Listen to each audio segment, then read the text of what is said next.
सभी देखने वालों की सेवा में मैं जावेद नसीम अपना आदाब, सलाम, नमस्कार और सत श्री अकाल पेश करता हूँ।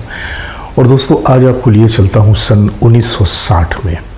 जी हाँ, 1960 आप लोगों को याद होगा कि ये बड़ा ही ख़ास साल रहा, क्योंकि इस साल दो ऐसी फिल्में रिलीज़ हुई थी कि जो एक दूसरे के बिल्कुल अपोजिट थी, विपरीत थी। एक तो थी मुग़ल आज़म, जो कि अगस्त 1960 में रिलीज़ हुई थी, और उसके कुछ महीनों पहले जनवरी में एक और फिल्म रिलीज़ हो गई थी, कोहिनूर। ये जो दोनों फिल्में थीं तकरीबन साथ साथ ही बन रही थीं, और मुग़ल आज़म को रिलीज़ होने में देखा जाए तो थोड़ा सा एक विलम्ब हुआ।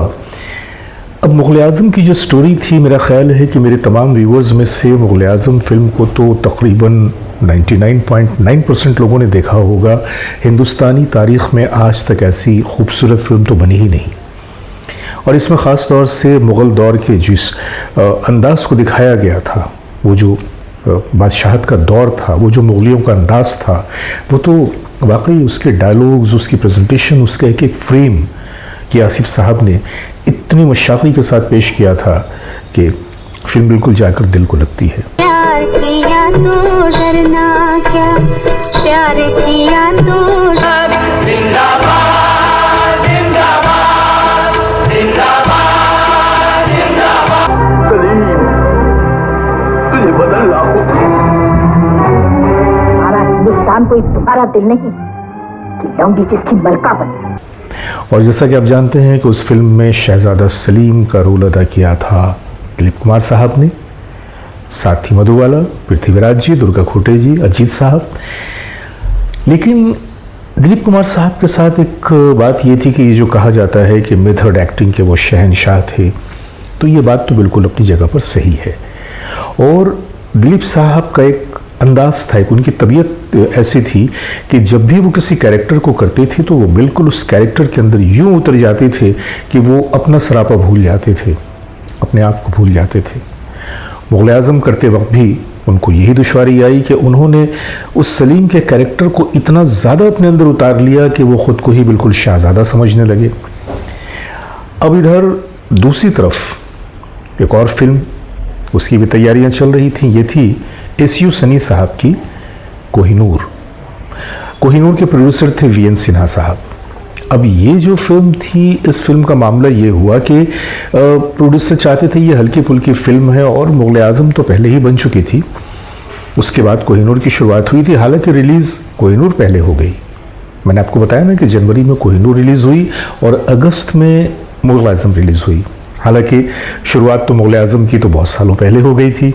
बहरहाल, तो मैं आपको ये बताने जा रहा हूँ कि मुग़ल आज़म में सलीम का कैरेक्टर करते हुए दिलीप साहब ने एक तरह से ख़ुद को खो दिया था, और अंदर से बड़े परेशान भी थे।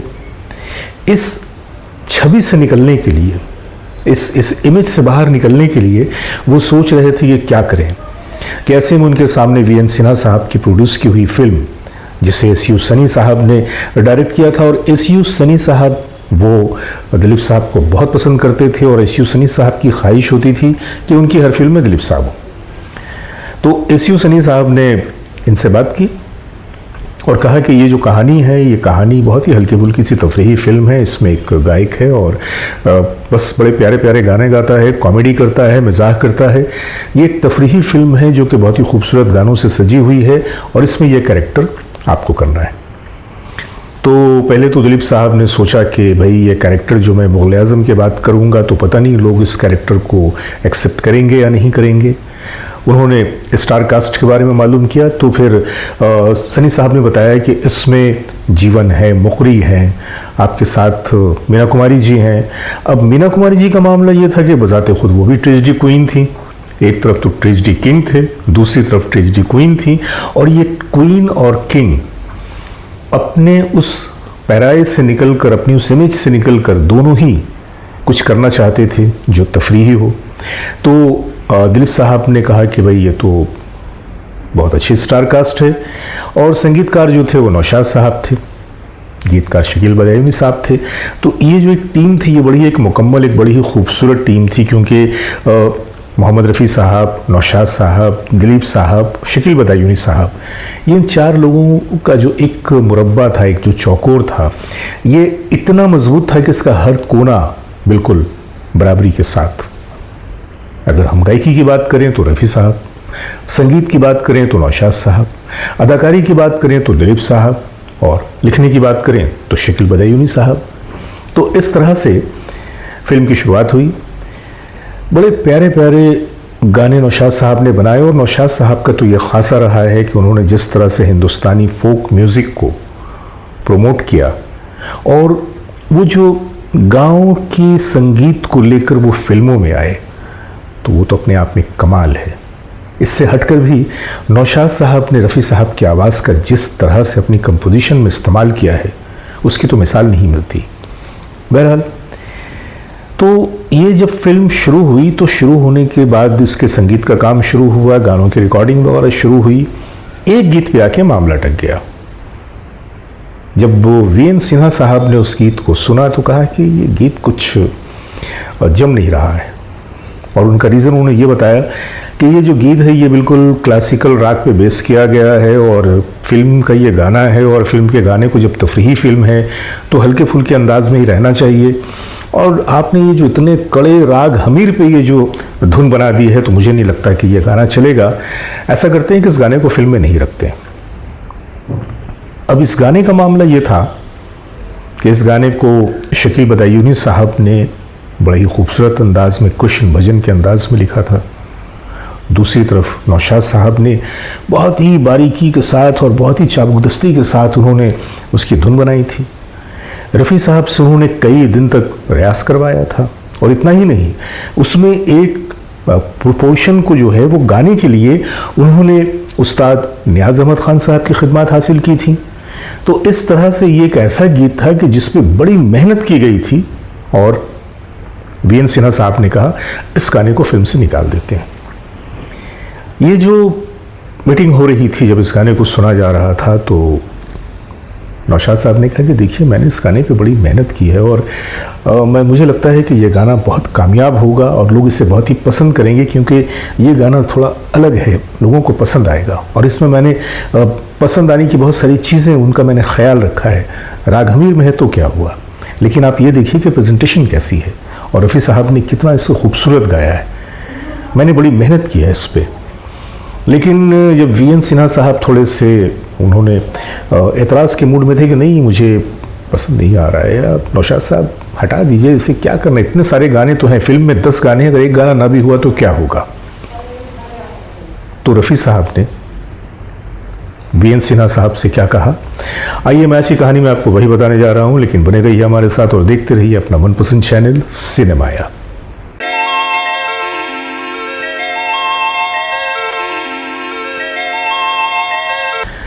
तो दोस्तों, मैं आपको ये बता रहा था कि जब ये रिकॉर्डिंग हो गई, और रिकॉर्डिंग के बाद जब ये लोग उसकी प्रीव्यू के लिए या सुनने के लिए जब बैठे, तो तमाम लोग थे। नौशाद साहब थे, रफ़ी साहब थे, उसके बाद प्रोड्यूसर साहब थे, डायरेक्टर साहब थे, और ये मशवरा हो रहा था कि ये गीत कैसा हुआ। सबों को वो गीत बहुत पसंद आया था, और इसलिए भी पसंद आया था कि एसयू सनी साहब चाहते थे कि जब इसकी पिक्चराइज करें तो उसमें दिलीप साहब सितार बजाएं, उन्हें सितार बजाते हुए वो दिखाना चाहते थे। और दिलीप साहब ने कहा कि मैं इसमें सितार तो बजाऊंगा, लेकिन वो सितार मैं ओरिजिनली बजाऊंगा, मैं सिर्फ अदायगी नहीं करूंगा, बल्कि कैमरे को आप मेरे हाथों पे रखेंगे। ऐसा नहीं कि सिर्फ शॉट में ऐसा लग रहा है कि मैं सितार बजा रहा हूँ, मैं वो नहीं चाहता।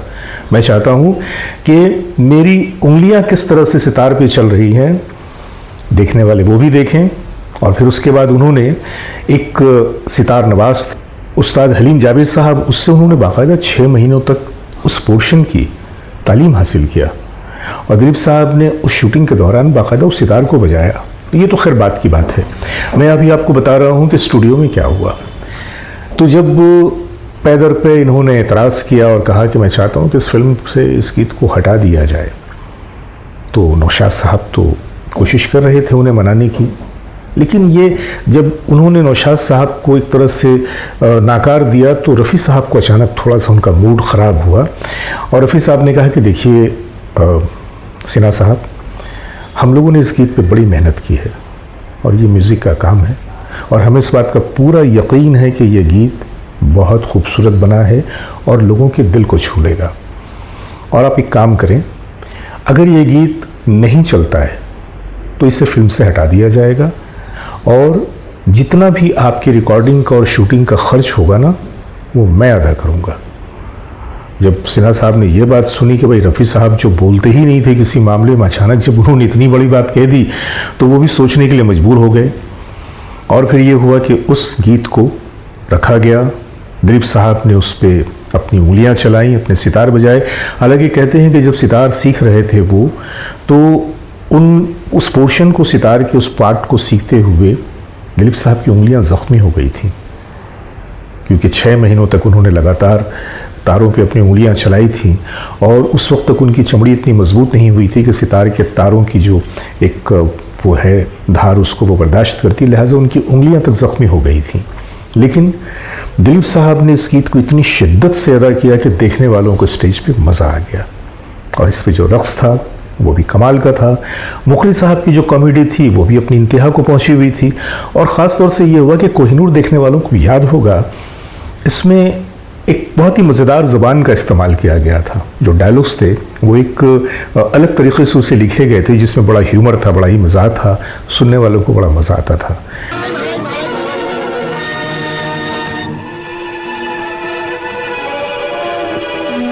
हर गीत बहुत खूबसूरत। लेकिन आज चूँकि मैं आपसे मधुबन में राधिका की बात कर रहा हूँ, तो मैं आपके सामने मधुबन में राधिका नाचे रे का एक छोटा सा टुकड़ा पेश करने जा रहा हूँ। इसे सुने आप और इस गीत को पूरे का पूरा आप YouTube पे देखें, ताकि आपके दिमाग में वो सारी बातें फिर से ताज़ा हो जाएं कि इस खूबसूरत सी फिल्म के इतने खूबसूरत गानों के बीच ये गाना भी बला का खूबसूरत था, जो आज तक जिंदा है।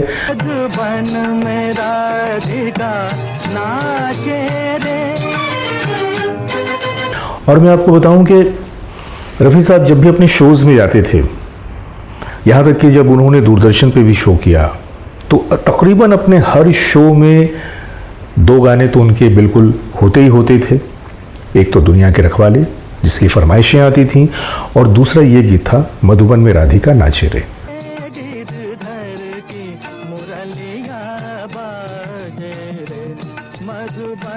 अब देखिए मज़े की बात, बैजू बावरा का ये गीत, वो दुनिया के रखवाले, उसमें ही एक और भजन था, मन तड़पत हरि दर्शन को आज।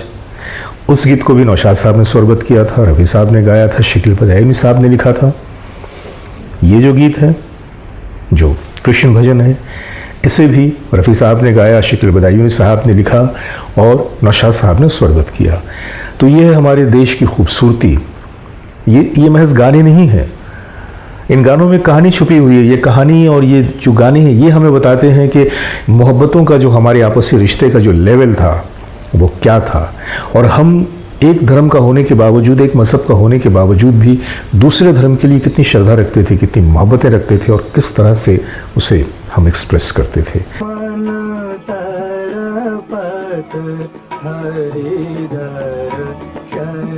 तो ये थी आज की कहानी।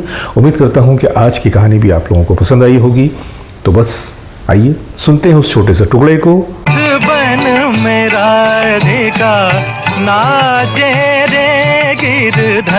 तो बस दोस्तों, ये थी वो खूबसूरत सी कहानी और ये था वो खूबसूरत सा गीत जो आज तक तरोताज़ा है, और हम लोग जब भी इसे सुनते हैं तो लुत्फ़ लेते हैं। गरचे ये राग हमीर में है, लेकिन राग हमीर में होने के बावजूद इस गीत में जो नुदरत है, जो ताजगी है, जो लुत्फ़ है, वो आज भी बरकरार है। तो बस अपने दोस्त जावेद नसीम को इजाज़त दीजिए, बहुत सारी मोहब्बतों के साथ। नमस्कार।